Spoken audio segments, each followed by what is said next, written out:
বলি জোৎস্না পাখি দিয়েছে।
এসব কথা রেখে তুমি আমায় করো বিয়া। চলো চলো বন্ধু ঘরে ফিরে যাই, দাদার দাদির আসি ফিরালাই বোঝাই।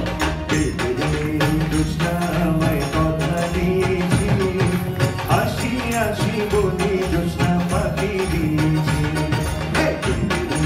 জোৎস্না আমায় কথা দিয়েছি, আসি আসি বলি জোৎস্না পাখি দিয়েছি। আসি আসি বলি জোৎস্না পাখি দিয়েছি। আসি আসি বলি জোৎস্না পাখি দিয়েছি। দিদি যদি দয়াল রাজা গো, দিদি যদি দয়াল রাজা গো, ও রাজা চাইব আপনার কাছে গো, রাজা চাই যে রাজকুমারকে গো। অসম্ভব, হতে পারে না। এই স্পর্ধা তুমি কোথায় পেয়েছ? তোমার সাহস দেখে আমি রীতিমতো শিউরে উঠছি। সামান্য ছোট জাত বামন হয়ে শাহজাদার দিকে তুমি হাত বাড়িয়েছ।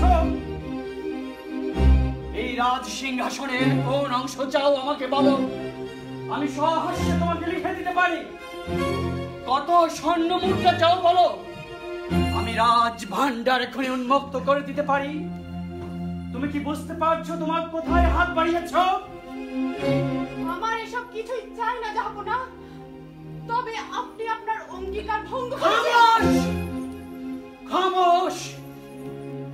যদরপুরের রাজার সামনে দাঁড়িয়ে কিভাবে কথা বলতে হয় জানো না? তুমি কি বুঝতে পারছো তুমি কত বড় ক্ষমার অযোগ্য অপরাধ করেছো? এই, কে আছিস? এক্ষুনি একে করে ধাক্কা দিয়ে বের করে দে। এদের বস্তি জ্বালিয়ে দে। এরা যাতে করে সীমানায় থাকতে না পারে, এক্ষুনি বের করে দে। আপনার আমার সিলেট টু লন্ডন সাবস্ক্রাইব করতে ভুলবা না, আর ঘন্টি তো অবশ্যই অন করতে ভুলবা না।